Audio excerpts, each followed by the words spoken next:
नमस्कार, मैं सुमन मुझे स्टार न्यूज से। आइए डालते हैं आज की मुख्य खबरों पर एक नजर। कानपुर के एचबीटीयू में प्रधानमंत्री रोजगार मेले का आयोजन किया गया, जिसमें बतौर मुख्यमंत्री केंद्रीय मंत्री बीएल वर्मा शामिल हुए और उन्होंने अलग अलग विभागों के 87 युवाओं को नियुक्ति पत्र देकर उनके उज्जवल भविष्य की कामना की। इस कार्यक्रम में सांसद रमेश अवस्थी समेत कई जनप्रतिनिधि भी शामिल हुए। उधर मीडिया से बातचीत करते हुए केंद्रीय मंत्री ने बताया कि देश में 45 स्थान पर पीएम रोजगार मेले का आयोजन किया गया है, जिसमें कानपुर के कुल 187 युवाओं को चयनित किया गया। उसमें से 87 लोगों को नियुक्ति पत्र दिया गया, जिसमें आयकर, railway, ISRO, ESIC, state GST समेत अन्य विभाग शामिल है। वहीं केंद्रीय मंत्री का कहना है कि यह सभी नौकरी पारदर्शिता के आधार पर और तय समय सीमा के अंदर युवाओं को मिली है, जिसमें 2047 में प्रधानमंत्री के विकसित भारत अभियान को सफल बनाने में मदद मिलेगी। उधर पहलगाम में हुए आतंकी हमलों को लेकर उन्होंने कहा कि भारत की सेना आतंकियों को उनके घर में घुसकर मारने की हिम्मत रखती है। जिस तरह से टूरिस्ट को आतंकियों ने अपना निशाना बनाया, जल्दी मोदी सरकार आतंकियों को उसका जवाब देगी। आपको कहाँ पे जॉब लगी है? इनकम टैक्स डिपार्टमेंट में टैक्स असिस्टेंट का मिला है। क्या कहेंगे? बहुत अच्छा लग रहा है। आज बहुत दिनों बाद 3-4 साल की मेहनत के बाद आज सफलता मिली, बहुत अच्छा लग रहा है। सरकार की कैसी पारदर्शिता थी एग्जाम? बहुत अच्छी पारदर्शिता रही एग्जाम में, हर चीज कुशलतापूर्वक सफल हुई है। सर मेरा नाम अंकित कुमार मीना है, मैं राजस्थान जयपुर का रहने वाला हूँ। कहाँ पे जॉब लगी है? सर अभी देहरादून लगी है मेरे को, इनकम टैक्स डिपार्टमेंट में। क्या कहेंगे? सर अभी 2024 से पहले ऐसा कभी नहीं हुआ कि इतनी जल्दी पोस्टिंग मिल जाती थी। पहले 2-2 साल लग जाते थे इनकम टैक्स एसएससी के थ्रू। अभी 6 महीने के अंदर ही हमारे रिक्रूटमेंट हो गया सर। क्या कहेंगे? सर सरकार अभी काफी अच्छा काम कर रही है। 2024 से 14 से पहले ऐसा नहीं होता था कि इतनी जल्दी मिल जाती पोस्टिंग। सर काफी खुश है, घर वाले भी सर काफी खुश है। अभी आज रोजगार मेला का आयोजन है कानपुर में, कितने लोगों को? आज प्रधानमंत्री रोजगार मेला पूरे देश में 47 स्थानों पर आयोजित हो रहा है और ये प्रधानमंत्री रोजगार मेला कई वर्षों से लगातार हमारे जो युवक और युवती हैं उनके लिए पारदर्शी तरीके से समयबद्ध उनके लिए पक्की सरकारी नौकरी मिले, उन नियुक्ति पत्र मिले, इसके लिए माननीय प्रधानमंत्री जी ये रोजगार मेले का आयोजन करते हैं।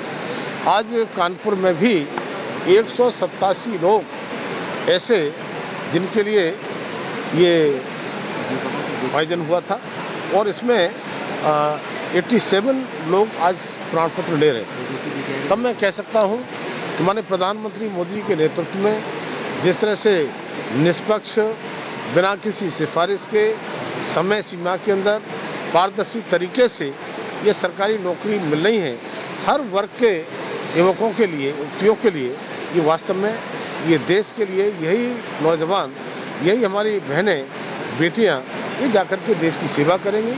और माननीय प्रधानमंत्री मोदी का विज़न 2047 में मेरा भारत, विकसित भारत का संकल्प जो मोदी का है, यही बच्चे जो नियुक्ति पत्र ले रहे हैं ये निश्चित रूप से पूरा करने में अपना योगदान देने का काम करेंगे। जम्मू कश्मीर में हमला हुआ है आतंकी, उसको लेकर किस प्रकार से रणनीति है? देखिए, जम्मू कश्मीर में जो हमला हुआ है, मैं कहना चाहता हूं कि उस घटना से पूरा देश दुखी है और उसमें जितने लोग भगवान को प्यारे हुए हैं और जिस तरह से निर्मम, निर्दोष, निहत्थे लोगों पर उन दुस्साहसी और कायर लोगों ने गोलियां बरसाने का काम किया है, तो ये उनको नहीं भूलना चाहिए। ये मोदी सरकार और हमारे सेना के जवान इतने बहादुर जवान हैं, जब आवश्यकता पड़ती है तो दुश्मन के घर में घुस करके मारने का मादा रखते हैं। कभी कहते थे कि अमेरिका और इजराइल दुश्मन के घर में घुस के मारता है, लेकिन आज भारत की सेना भी माननीय मोदी के नेतृत्व में दुश्मन के घर में घुस करके मारती है। उदाहरण देखना है तो आप सर्जिकल स्ट्राइक और स्ट्राइक को एयर स्ट्राइक को देख सकते हैं। और आदरणीय मोदी जी ने कहा भी है कि ये आतंकवादियों को पनाह देने वाले मास्टरमाइंड ये बचने वाले नहीं हैं। धरती के अंतिम छोर तक वो कहीं भी भागेंगे, भागने नहीं दिया जाएगा, उनको मिट्टी में मिलाने का काम किया जाएगा।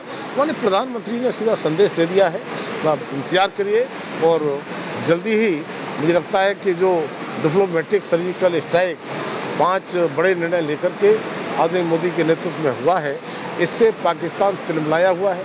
आज दुनिया के देशों का समर्थन भी भारत के साथ है, माननीय मोदी के साथ है, तो इसलिए आज पाकिस्तान भी घबरा रहा है, आतंकवादी भी घबरा रहे हैं और वो दिन दूर नहीं कि इन जो हमारे लोग जिनके साथ ये घटना हुई है उनको बदला लिया जाएगा। और उसमें हमारा एक नौजवान हमारे कानपुर का भी है। मैं उसके परिवार के लिए ऐसे दुखी घड़ी में सहन करने की भगवान से प्रार्थना करता हूँ, ऐसी शक्ति दे। और मैं विश्वास के साथ कह सकता हूँ कि जिस तरह से मोदी पर विश्वास देश ने किया है और देश करेगा, तो निश्चित रूप से ये पाकिस्तान से बदला या आतंकवादियों से बदला, इस बात का लिया जाएगा। मंत्री जी, अभी आपने सर्जिकल स्ट्राइक की बात करी, बहुत समय हो गया, आतंकियों ने फिर एक घटना को अंजाम दिया। क्या उम्मीद करे, देश की जनता उम्मीद करे कि सर्जिकल स्ट्राइक जैसी एक बड़ी कार्रवाई फिर होने जा रही है? माननीय प्रधानमंत्री जी ने कह दिया है, मुझे लगता है कि इसमें कोई दो राय नहीं है। वो दिन बहुत जल्दी आएगा जो आपकी बात पूरी होगी। क्या आपने अभी जिक्र किया कि कानपुर का एक युवक आतंकी हमले में मरा, पहली गोली उसी को मारी गई, क्या आप उसके घर जाएंगे? अभी मैं देखता हूँ व्यवस्था क्या है प्रशासनिक, क्योंकि मैं प्रशासनिक व्यवस्था के अनुसार में चलता हूँ। लेकिन मैंने उसके परिवार के लिए यहाँ पर श्रद्धांजलि उस बच्चे के लिए मैंने दे दी है और परिवार के लिए भी संवेदनाएं व्यक्त की।